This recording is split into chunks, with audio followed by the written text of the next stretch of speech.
Gracias, presidente. El presupuesto es mucho más que una hoja de cálculo con gastos y con recursos que lo financian. Es la hoja de ruta de la política económica, es la que establece parte de un estado de situación, establece metas, establece objetivos y la forma y los instrumentos cómo se van a cumplir. Es, como bien lo dijo la senadora Sagnún, es un proyecto político. Y la verdad es que este proyecto de presupuesto nos genera más dudas que certezas. Nos generan dudas sus inconsistencias, porque por más que se las niegue, son objetivas. El senador Lustó las ha puesto blanca sobre negro a lo largo de su exposición las mismas. Nos generan dudas porque estamos aprobando ahora una planilla que no sabíamos que existía. Nos generan dudas porque esta discusión se da en el medio de la negociación con el Fondo Monetario, donde, por lo que dijo el ministro Guzmán, se va a tratar de un préstamo de facilidades extendidas, que, como sabemos, tiene mucho mayores condicionalidades que los préstamos stand-by. Algunas de esas condiciones ya podemos vislumbrarlas. Claramente, la modificación de la fórmula de ajuste de los saberes jubilatorios es una de ellas. Estamos sacándole capacidad adquisitiva al sector, a uno de los sectores más vulnerables de nuestra sociedad, pese a las promesas de campaña que el propio presidente hizo respecto de los jubilados. Tampoco sabemos si la meta del déficit, de reducción del déficit, va a quedar en 4,5 o va a ser mayor o menor. Tampoco sabemos qué va a pasar con la presión tributaria ni con el nivel de las tarifas de los servicios públicos. Hay sectores, después de esta pandemia, que han sido diezmados. En mi provincia, Misiones, el sector turismo es una de ellas. Tampoco vemos este presupuesto que contenga medidas conducentes para morigerar los efectos de la pandemia y para ayudar a estos sectores más castigados a salir adelante. Hemos votado por unanimidad la Ley de Reactivación Productiva del Turismo, pero lamentablemente el Poder Ejecutivo vetó uno de los artículos claves, que es el que proveía financiamiento a través del Banco Nación. La situación, producto de la pandemia, como dije, es muy complicada. Afecta a muchísimas empresas que no van a volver a abrir sus puertas. La gran mayoría son pymes. Esto tiene un correlato de desocupación, un correlato de aumento de la pobreza, un correlato de falta de inversión. Se calcula que hay cerca de 4 millones de personas con problemas de empleo producto de esta situación. Es cierto que esta crisis se vio agravada, pero que no es nueva. La Argentina viene de hace muchos años con problemas en su economía. Prácticamente está igual que hace 45 años y en los últimos 10 años tenemos un ingreso per cápita menor. Todos los que estamos en este Senado pertenecemos a espacios políticos que han tenido la responsabilidad de gobernar. Por lo tanto, acá no es cuestión de echarnos la culpa los unos a los otros. Cuando uno escucha a los colegas del oficialismo, parece que todos los problemas de la Argentina comenzaron en el 2015 con la presidencia de Mauricio Macri. Y como vimos, ello no es así. La Argentina viene arrastrando déficits crónicos desde hace muchísimo tiempo. Y esta es una responsabilidad que compete al conjunto de la clase dirigente. Ahora se habla de acuerdos y de consensos. Lo ha hecho el presidente en varias oportunidades y últimamente lo ha hecho también la vicepresidenta. No podemos estar más de acuerdo con esta propuesta. Es más, la consideramos que es urgente abordarla. Ahora bien, ¿sobre qué bases vamos a discutir un acuerdo de gobernabilidad para la Argentina, un acuerdo que remueva todas las rémoras estructurales que nos llevaron a esta situación durante décadas? Porque si no nos ponemos de acuerdo sobre cuestiones que son básicas, consensos preliminares, lo más probable es que terminemos en una foto, como tantas veces lo hemos visto a lo largo de la historia reciente. Tenemos que acordar que es necesaria la estabilidad macroeconómica, que es imposible seguir financiando programas que no contemplen el equilibrio de las variables macroeconómicas. Esto es básico.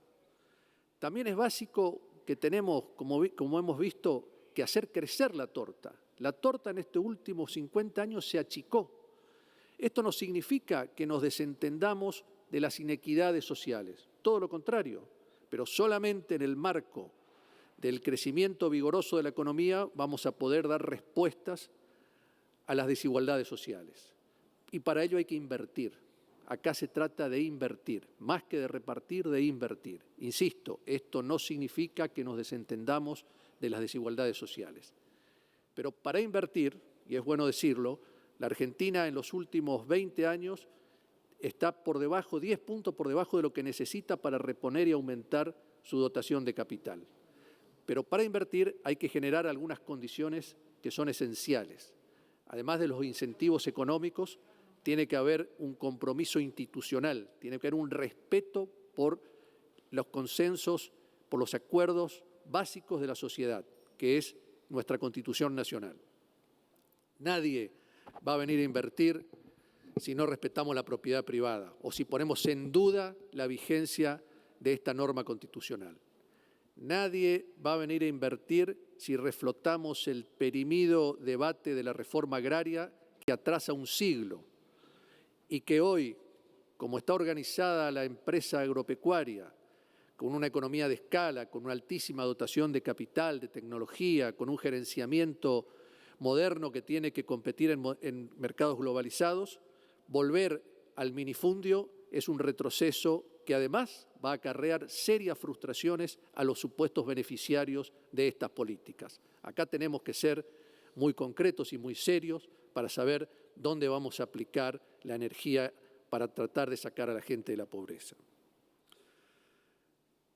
Tenemos que tener también una visión federal integral. La Argentina tiene un desequilibrio que le da una gran elefantiasis al Gran Buenos Aires, al AMBA. Si no entendemos de una vez por todas que tenemos que generar condiciones de trabajo, de producción y de inclusión en las distintas regiones del país, no vamos a poder solucionar nunca el problema del conurbano bonaerense. Y siempre, siempre va a ser mucho más eficiente, más económico y fundamentalmente más justo generar condiciones de trabajo en las provincias que seguir financiando clientelarmente al Gran Buenos Aires, que se siguen agravando las condiciones estructurales. Por eso me parece que es importante, y ya anticipo que voy a votar a favor del artículo 123, que establece la creación o que le da al Ejecutivo la posibilidad de establecer zonas aduaneras especiales. Mi provincia, Misiones, tiene una situación particular que lo hemos expuesto algunas veces también en este recinto. Tenemos el 80% o 90% de nuestras fronteras con países limítrofes, que además estamos conectados físicamente a grandes centros urbanos, y estos países tienen ventajas estructurales que van mucho más allá del tipo de cambio, con los cuales es imposible competir si no tenemos algunas de las posibilidades que tienen tanto Brasil como Paraguay. También voy a votar a favor el artículo 103, que le da automaticidad a los fondos del Fondo Especial del Tabaco. Y le quiero aclarar al senador Snopeck que el senador Lustó no habló en contra de la automaticidad, simplemente habló de la doble vara. Se le niega a la Ciudad de Buenos Aires automaticidad en los recursos para financiar a un servicio transferido como la policía y se le da a las provincias que recibimos el Fondo Especial del Tabaco. El Fondo Especial del Tabaco en mi provincia va a complementar mayoritariamente el ingreso de los pequeños productores. Por lo tanto, es fundamental que no se licúe con decisiones discrecionales respecto de su transferencia. Voy a votar también en contra, anticipo el voto en contra de los artículos 95, 96, 97, 98, 110 y 118, porque entiendo que se tratan de gabelas y privilegios puestos a última hora en la Cámara de Diputados que contradicen los principios de equidad y transparencia que tenemos que observar. En suma, presidente, estamos ante una gran oportunidad de abordar estos consensos. Nuestro espacio político ha reiteradamente expuesto su disposición para ello, pero, insisto, sobre bases que nos permitan trabajar seriamente en reformas estructurales que necesita nuestro país. Todos, estoy seguro, queremos una Argentina desarrollada, una Argentina inclusiva, con exportaciones crecientes, con mayor valor agregado, con una economía integrada, sin desequilibrios regionales. Coincido que ese es el anhelo del conjunto de la clase dirigente, no solamente de los políticos, también de los empresarios, los trabajadores, los intelectuales. E insisto, de nosotros depende y creo que estamos ante una oportunidad histórica. Gracias, presidente. Gracias, señor senador. Tiene la palabra el senador Roberto Mirabella.